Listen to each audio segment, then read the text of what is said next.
이제 하나님의 말씀 읽겠습니다. 신약성경 빌레몬서 1장 4절로 7절 말씀입니다.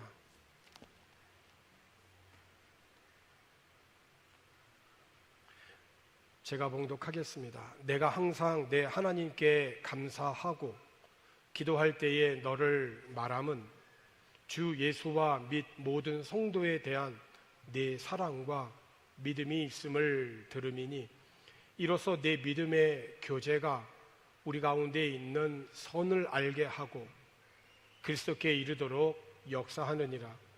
형제여, 성도들의 마음이 너로 말미암아 평안함을 얻었으니 내가 너의 사랑으로 많은 기쁨과 위로를 받았노라. 아멘.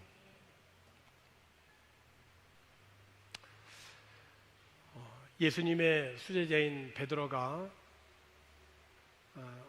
어느 날 용기를 내어서 예수님께 물었습니다.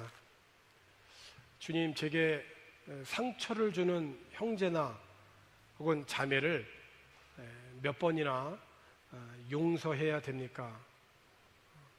7번이면 되겠습니까? 라고 물었습니다. 예수님께서 대답하시기를 7번이라 어림도 없다. 7번을 70번이라도 그렇게 해라 말씀하시면서 하나님이 다스리시고 통치하시는 나라는 마치 종들의 빚을 정산하기로 한 어떤 왕과 같다 말씀하시면서 이런 비유를 말씀하셨어요. 빚이 10억 원이나 되는 한 종이 왕 앞에 불려 나왔습니다.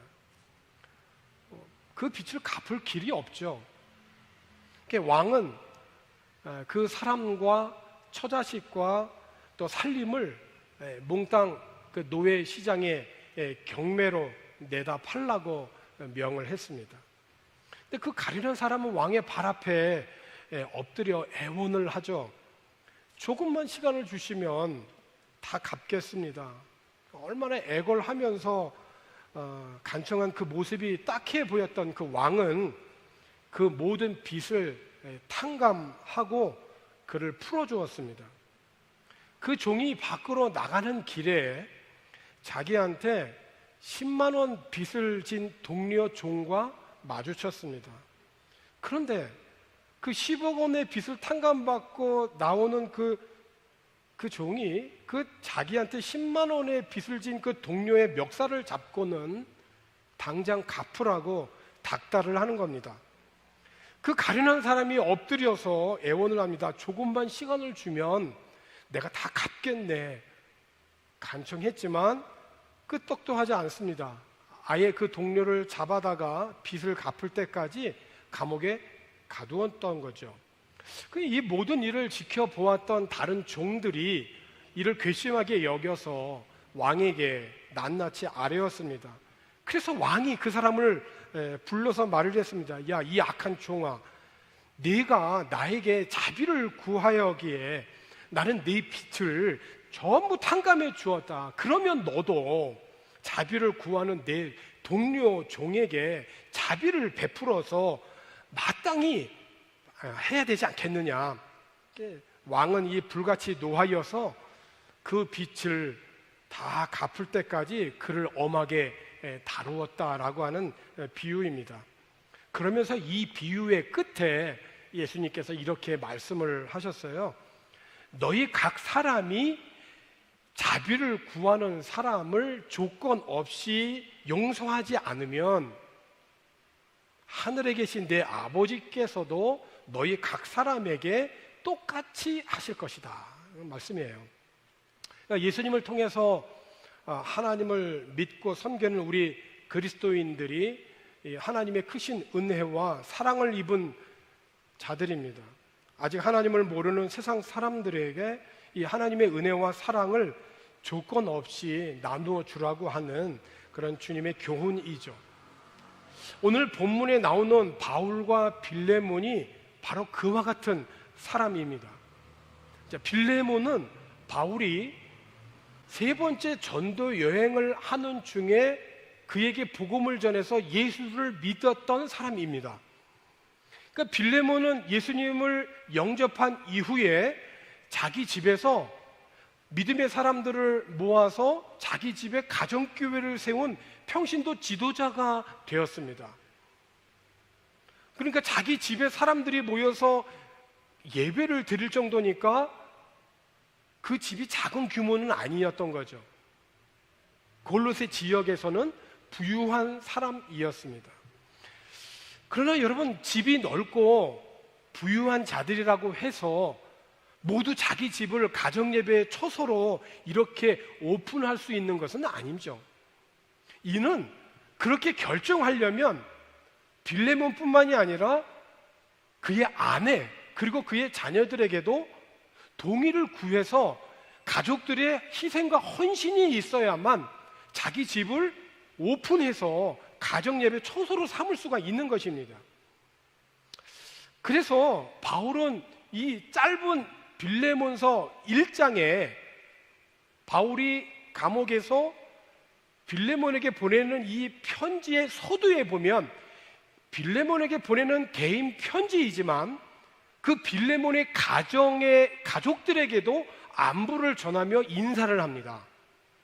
빌레몬서 1장 2절에 있는 말씀을 보게 되면 자매 아비아와 우리와 함께 병사된 아키포와 내 집에 있는 교회에 편지한다. 그러니까 빌레몬의 집이 교회인 거예요.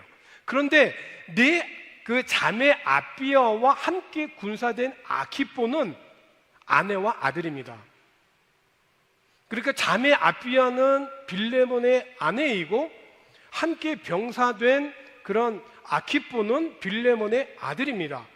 온 가족이 다 예수를 믿고 가정을 예배 초소로 삼는 예수 가정이 바로 빌레몬의 가정이었습니다. 근데 바울은 늘 기도하는 사람이었는데 기도할 때마다 이 빌레몬의 이름을 떠올리면서 항상 하나님께 감사하며 기도했던 거예요. 왜냐하면 예수님을 향한 그 빌레몬의 그 믿음과 사랑이 다른 믿는 사람들에게까지 계속 넘쳐 흐르고 있다라고 하는 이 소식이 계속해서 바울에게 들려오는 거예요.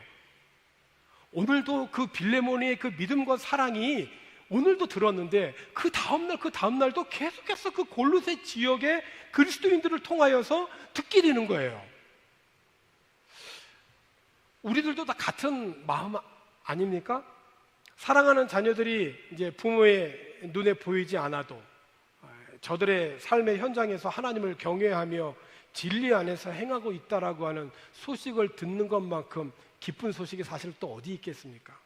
그러니까 사도 요한도 요한 3서 1장 4절에 있는 말씀에서 나는 이거보다 더 기쁜 게 없다 이렇게 얘기해요. 내가 내 자녀들이 진리 안에서 행한다 함을 듣는 것보다 더 기쁜 일이 없다. 여기 진리는 누굽니까? 예수 그리스도죠. 내 자녀들이 어디에 있든지 내가 보이지 않는 어떤 삶의 영역 현장에서도 그들이 예수 그리스도를 믿는 그 진리 안에서 행하는 것을 듣는 것보다 나는 더 기쁜 게 없다. 오늘이 주일 아닙니까? 이미 부모에게 독립하여서 생활하는 자녀들이 오늘 지금 이 아침에 어디에 있어야 되겠습니까? 하나님을 예배하는 그 자리에 예배하고 봉사하고 믿음의 교제를 나누는 은혜가 있기를 축복합니다.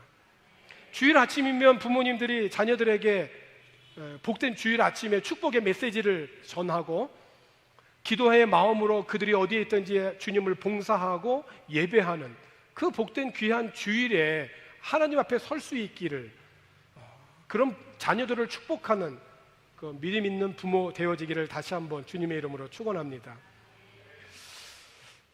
바울은 기도할 때마다 이 빌레몬이 생각이 나는 거예요. 내가 복음을 그에게 전했는데 그가 자기 집을 예배 초소로 삼고 자기 아내와 자녀들뿐만 아니라 믿음의 사람들이 모여서 자기 집에서 예배 처소로 삼고 가정 교회를 이룬 거예요. 그러니 바울이 빌레몬을 생각할 때 그를 위해서 기도할 때마다 감사하지 않을 수가 없었던 거예요. 특별히 그를 위해서 기도할 때 그 기도의 내용이 뭐였냐면 오늘 본문에 있는 말씀이죠. 우리들이 함께 붙던 이 믿음이 우리들이 행하는 모든 선한 일들 속에서 끊임없이 그리스도가 드러나기를 기도했던 거예요.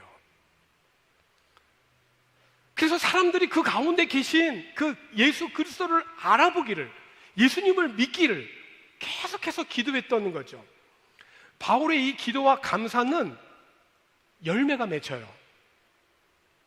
뭐냐면은 평안, 그리고 기쁨, 그리고 감사예요. 빌립보서 1장 7절 오늘 본문 하반 끝에 있는 그런 말씀에서 그랬죠. 형제여, 성도들이 마음이 너로 말미암아, 빌립보로 말미암아 평안함을 얻었다는 거예요. 그리고 내가 너의 사랑으로 말미암아 많은 기쁨과 위로를 받았노라 라고 그렇게 고백해요. 오늘 우리들이 함께 붙든 이 믿음을 통하여서 예수님이 드러나기를 기도합니다. 그래서 많은 사람들이 예수를 믿는 역사들이 나타나기를 기원합니다. 그렇게 나타나는 그런 그 믿음과 사랑으로 인해서 세상에서는 얻을 수 없는 그런 평안과 기쁨과 위로가 풍성하기를 기원합니다. 바울과 빌레몬의 이와 같은 그 믿음의 교제 중에 바울이 빌레몬에게 한 가지 특별한 부탁을 합니다. 이 부탁이 오늘 여러분들과 함께 나누고자 하는 그런 주된 내용인데요.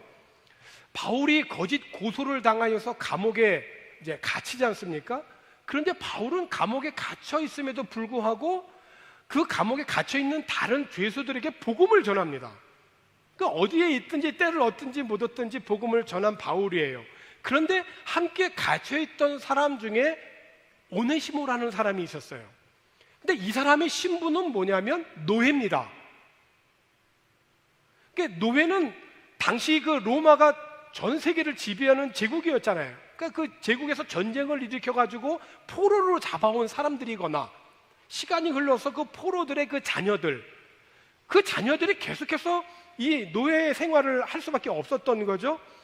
그래서 그 당시 로마가 세상을 다스리는 제국 시대에는 노예 제도가 합법적으로 공인이 되었어요. 당시 로마가 다스리던 전 제국에 노예들이 얼마나 있었냐? 6천만 명 정도 있었습니다. 엄청나게 많은 숫자죠. 그런데 이 노예들의 이 생활 여건이 미래가 없는 거예요. 아주 비참한 거예요. 사람의 어떤 인격체로 다루어지는 게 아니라 물건입니다. 주인의 재산의 일부에 불과해요. 그 사람으로서의 대우는 받을 수가 없는 겁니다. 그러니까 살아있는 하나의 어떤 도구이고 영혼이 없는 두 발 가진 그런 짐승에 불과한 자들이에요. 그래서 주인들은 자신들의 그 노예를 마음대로 처형할 수 있었고 당시 사회에서는 이것이 아무 문제가 되지 않았어요. 더구나 오네시모와 같이 주인을 배반하고 주인의 재산을 훔쳐서 도망간 노예들의 경우에는 잡히면 죽습니다. 그거는 당시에 법적으로 봐도 사형감이에요. 아니면은 심한 고문을 당하거나 사지가 절단되는 처형을 받기도 합니다. 근데 이 오네시모가 로마까지 도망쳐 왔다가 붙잡혔어요. 감옥에 지금 갇혀 있는데 그 옆에 바울이 있는 겁니다. 바울이 그에게 복음을 전했잖아요. 근데 오네시모가 복음을 듣고 변화가 됐어요. 그러니까 복음을 모를 때에는 사람을 배반하고 남의 물건을 훔치고 도망가는 이런 한마디로 말하면 무익한 자였는데 복음을 받아들이고 예수를 믿은 다음에는 무익한 자에서 유익한 자가 된 거예요. 그게 바울이 빌레몬에게 이 노예의 신분인 오네시모를 부탁하면서 오네시모를 뭐라고 얘기를 하냐면 이 오네시모는 내가 복음으로 낳은 아들이다 얘기를 해요. 이 바울은 평생 독신으로 살았던 전도자 아닙니까? 근데 복음으로 이 오네시모를 낳았다는 거예요. 내 아들이다라는 거예요. 빌레몬서 1장 10절과 11절에 있는 말씀을 보게 되면 갇힌 중에서 낳은 아들 오네시모를 위하여 여기 낳았다라고 하는 것은 복음으로 진리로 거듭나서 하나님의 자녀로 태어났다라는 그런 의미잖아요. 그 감옥 안에 투옥되어 있으면서 복음을 전해서 오네시모를 거듭나게 하고 그리고 하나님의 백성이 되었어요. 그래서 이제 내가 이 오네시모를 위하여서 간구하는 거예요. 11절에 뭐라고 하냐면 그가 전에는 내게 무익하였으나 이제는 나뿐만이 아니라 내게도 유익하다라고 얘기해요. 여러분, 신앙이라고 하는 게 뭘까요? 신앙은 예수로 인하여서 무익하던 자가 유익한 자로 변화되어지는 게 신앙이에요. 그러니까 신앙은 어떻게 표현이 되냐면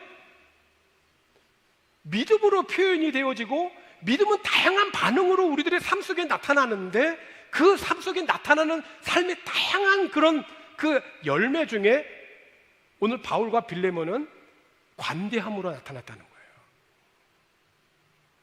그러니까 바울은 매우 중요한 결단을 합니다. 뭐냐면 복음을 전하고 알고 보니까 빌레몬이 골로새 지역에서 도망쳐 나온 노예인 걸 알게 돼요. 근데 바울이 골로새 지역에 잘 아는 신실한 가정교회의 평신도 지도자가 있었거든요. 빌레몬. 알고 보니까 이 오네시모가 이 빌레몬의 종이었던 거예요. 근데 바울은 아주 중요한 결정을 해요. 오네시모를 주인 빌레몬에게 돌려보내는 겁니다. 그러니까 도망친 노예가 당시의 법으로는 사형감이라고 했잖아요. 오네시모는 주인에게 돌아가면 주인을 배반했고 주인의 재산을 훔쳐서 도망갔던 자이기 때문에 주인에게 가면 죽습니다. 죽을 수도 있어요, 정말. 그런데 바울은 오네시모를 주인 빌레몬에게 보내면서 부탁을 한 겁니다. 이 오네시모는 복음으로 낳은 나의 아들인데, 또 성경 뒤에 보면 나의 신복이다 이렇게 되어 있거든요. 신복은 심장이라는 뜻이에요. 나의 심장과 같다라고 하는 거예요. 그러니까 바울은 감옥에서 복음으로 낳은 아들 오네시모를 자기의 아들과 같이 여겼고 그를 빌레몬에게 보내면서 이후로는 종과 같이 대하지 아니하고 종 이상으로 사랑받는 형제로 여기라고 부탁을 하게 돼요. 그를 영접하기를 나 영접하는 것처럼 해달라고 부탁을 하죠. 바울은 사도의 권위로 빌레몬에게 명령할 수도 있어요. 빌레몬서 1장 초두에 그렇게 얘기하죠. 내가 이제 나이 많은 그런 사도로서 당신에게 명령할 수도 있지만 나는 명령하지 않겠습니다. 사랑으로 간구합니다 라고 그렇게 인사를 하죠. 사도의 권위로 명할 수도 있지만 오히려 사랑으로 간구한 겁니다. 그리고 빌레몬에게 오네시모가 빚진 것이 있으면 내가 갚겠다라고 얘기를 해요. 당시 바울도 텐트 메이커로 자비량으로 선교했지 않습니까? 도움도 받았지만 텐트를 만들면서 자비량으로 경제적인 그런 수입을 갖고 그리고 또 선교를 했단 말이에요. 그게 경제적으로 사실은 넉넉하지는 못해요. 그럼에도 불구하고 바울이 천한 신분의 사람인 이 오네시모를 위해서 자신이 가지고 있는 것을 다 주고서라도 오네시모를 용서받을 수만 있다면 내가 그렇게 하고 싶다라고 그렇게 빌레몬에게 편지를 하잖아요. 정말 오네시모에 대한 극진한 바울의 사랑을 볼 수 있어요. 그리고 빌레몬 역시 이 편지를 받고 바울의 부탁대로 오네시모를 용서하는 믿음의 이 교제가 이루어져요. 바로 이 믿음의 교제가 삶으로 나타났는데 그것이 관대함으로 나타난 거죠. 사랑하는 성도 여러분, 우리들이 하나님을 향한 믿음은 삶에 있어서 다양한 태도로 이렇게 반응을 하게 돼요. 이 반응은 첫 번째로는 나 자신에게 영향을 주어집니다. 내가 정말 어려운 환경 속에서도 내가 믿음으로 하나님과의 바른 관계를 맺고 살아가게 될 때에 내 자신이 먼저 영혼과 육신이 건강하게 지켜가요. 그러나 이 반응은 주변 내 옆에 있는 가족을 비롯해서 많은 사람들에게도 그대로 영향을 미쳐요. 나의 건강한 영혼의 그리고 육신의 삶은 주변의 사람들에게 자연적으로 영향을 미치게 됩니다. 바울과 빌레몬의 이 믿음의 교제가 자연적으로 주위 사람들에게 나타난 거예요. 그래서 바울이 빌레몬에게 너의 사랑으로 말미암아 내가 많은 기쁨과 위로를 얻었다고 그러잖아요. 오늘 우리들의 삶은 선택과 결정의 삶이라 해도 과언이 아니죠. 그런데 내가 선택하고 결정하는 모든 태도는 결국 어디에서 나오느냐? 하나님과 나와의 관계에서 나온다는 거죠. 그래서 오늘 우리들의 삶의 모든 문제에서 근본적으로 뭔가 방향이 잘못되었다라고 내가 감지가 될 때 하나님과의 관계를 다시 한번 살펴봐야 되는 거죠. 빨리 가는 것이 중요한 게 아니라 지금 바른 방향으로 가고 있느냐를 살피는 거죠. 여러분, 믿음의 조상이라고 불리는 아브라함이 하나님의 말씀을 듣고 순종해서 그의 본토 친척 아비집을 떠날 때 그가 함께 데리고 간 자가 있어요. 조카 롯이죠. 시간이 흘러서 하나님의 은혜로 아브라함이 거부가 됩니다. 재산이 많아져요. 당시의 재산은 목축사회이니까 가축들이 많은 겁니다. 롯도 함께 아브라함과 있었기 때문에 롯도 부자가 돼요. 그런데 한 지역 안에서 가축들이 먹어야 할 그런 그 푸른 한계가 있는데 그 원주민들도 있잖아요. 그러니까 한 지역 안에 있으면서 아브라함의 그 종들과 조카 롯의 종들이 서로 다투기 시작을 하는 거예요. 그래서 아브라함이 하루는 조카 롯을 부르잖아요. 그래서 롯을 불러서 이렇게 얘기하죠. 야, 우리는 다 한 친족인데 나나 너나 내 목자나 네 목자나 서로 다투게 하지 말자. 네가 왼쪽을 택하면 나는 오른쪽으로 갈게. 네가 오른쪽을 택하면 나는 왼쪽으로 갈 거야. 이때 롯은 자기를 지금까지 보호해주고 함께 울타리가 되어 주었던 그 연장자인 그 아브라함에게 우선권을 주지 않고 아브라함의 말을 듣고 당장 눈을 딱 돌려봅니다. 그리고 눈을 쭉 돌리면서 이렇게 먼 들을 바라봐요. 어디가 이렇게 물이 많고 초목이 많은가. 그리고 눈을 들어서 온 땅에 물이 넉넉한 땅을 먼저 롯이 택하죠. 그 땅이 소돔과 고모라가 멸망하기 직전의 땅입니다. 롯이 먼저 좋은 땅을 선택한 후에 아브라함을 떠나죠? 아브라함은 인간적으로 어떤 마음이 들었을까요? 참 중요한 순간이죠? 이때 하나님이 아브라함에게 나타나세요. 그래서 아브라함에게 나타나서 하나님이 뭐라고 말씀하시냐면 창세기 13장 14절로부터 17절까지 하나님이 이렇게 말씀하십니다. 매우 중요한 말씀이죠. 롯이 아브라함을 떠난 후에 여호와께서 아브라함에게 이르시되 너는 눈을 들어 너 있는 곳에서 북쪽과 남쪽 그리고 동쪽과 서쪽을 바라보라. 보이는 땅을 내가 너와 네 자손에게 주리니 영원히 이르리라. 16절에 보면은 내가 네 자손이 땅의 티끌 같게 하리니 사람이 땅의 티끌을 능히 셀 수 있을진데 네 자손도 세리라. 지금 현재 히브리 유대인들이 본토에서 살고 있는 사람들보다 전 세계의 디아스포라로 살고 전 세계의 미국을 비롯해서 영향을 끼치는 디아스포라들이 3배가 더 많습니다. 전 세계적으로. 지금 초강국의 미국이잖아요. 미국의 정치, 경제, 사회, 문화 모든 그런 마크의 영향력은 유대인들이 있습니다. 17절에 보니까 너는 일어나 그 땅을 종과 횡으로 두루 다녀보라. 내가 그것을 네게 주리라.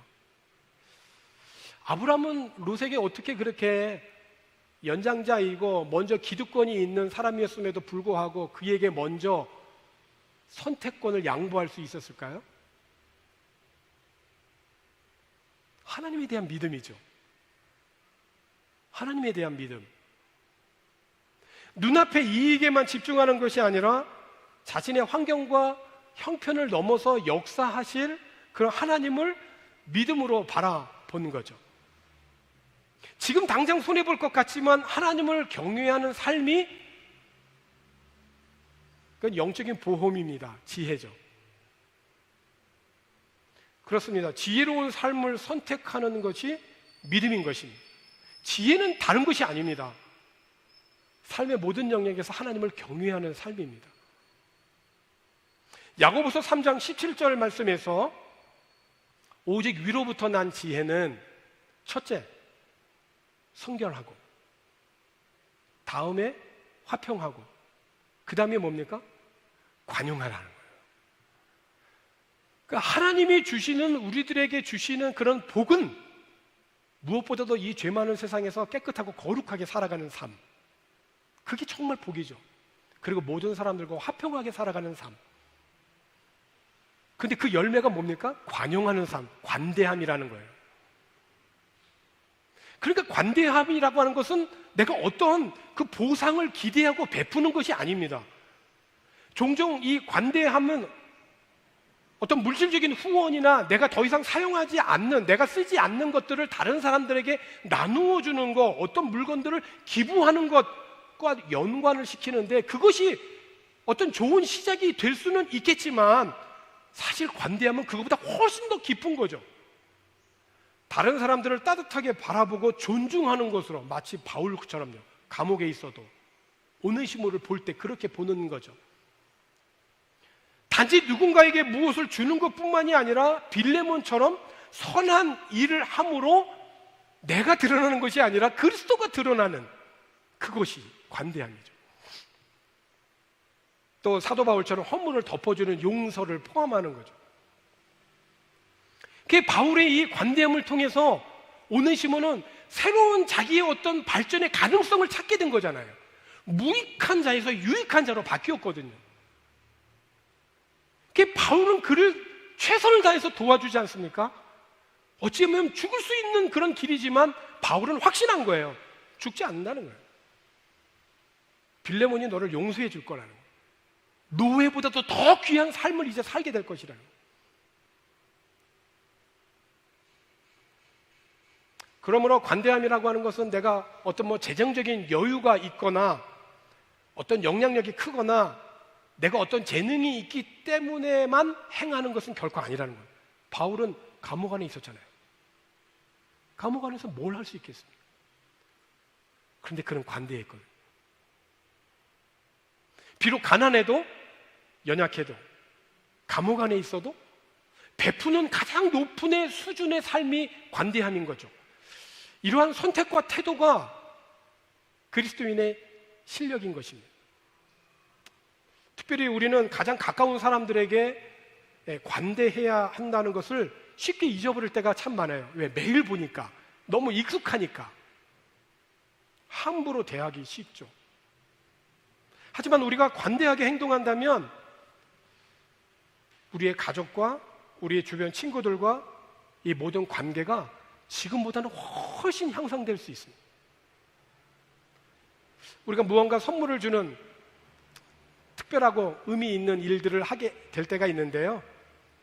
그런데 소소하게라도 함께 시간을 보내고 관심을 가져주는 것, 이런 작은 친절이 우리가 사랑하는 사람들의 마음에 더 오래도록 남는 거죠.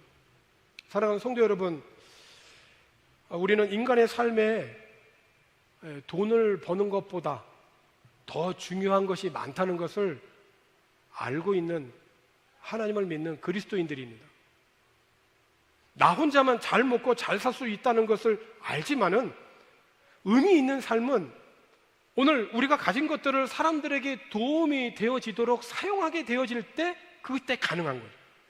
그것이 관대함, 위로부터 난 지혜인 거죠. 우리들이 사람들에게 정말 관대하게 행할 때, 코로나로 장기화되어 지쳐있는 오늘 우리들의 삶의 주변을 더욱더 우리가 건강하고 또 행복하게 만들어서 서로에게 더욱더 평안과, 빌레몬을 통해서 바울에게 기쁨과 위로가 주어졌던 것처럼 오늘 우리들도 그런 평안과 기쁨과 위로가 풍성하게 되어질 줄로 믿습니다. 오늘 이 관대함이 저와 여러분이 선택해야 할, 그리고 책임지어야 할 하늘의 지혜이고 삶의 태도이기를 주님의 이름으로 축원합니다. 기도하겠습니다. 하나님 아버지, 감사합니다. 비록 이 땅에 땅을 딛고 살고 있지만 영혼을 바라보며 살아가고 있는 주님의 자녀들입니다. 눈앞의 이익에만 몰입하고 집중하지 말게 도와주시고, 이 환경과 형편 속에 넘어 역사하시는 하나님을 바라보는 그 믿음 안에서 관대함으로 살아가도록 인도해 주옵소서. 매일 함께 생활하고 삶을 나누는 우리의 가족으로부터 시작하여서 이 땅의 현지인들과 함께 같이 일하며 살아가는 모든 삶에 관대한 삶을 통하여서 그리스도가 나타나게 도와주시고 하나님의 나라가 확장되어 가도록 하나님 역사하여 주셔서 오늘 우리들의 삶에 그런 관대함을 통한 평안함과 기쁨과 위로가 풍성하도록 주님 역사하여 주시옵소서. 감사를 드리고 예수님의 이름으로 기도하옵나이다. 아멘.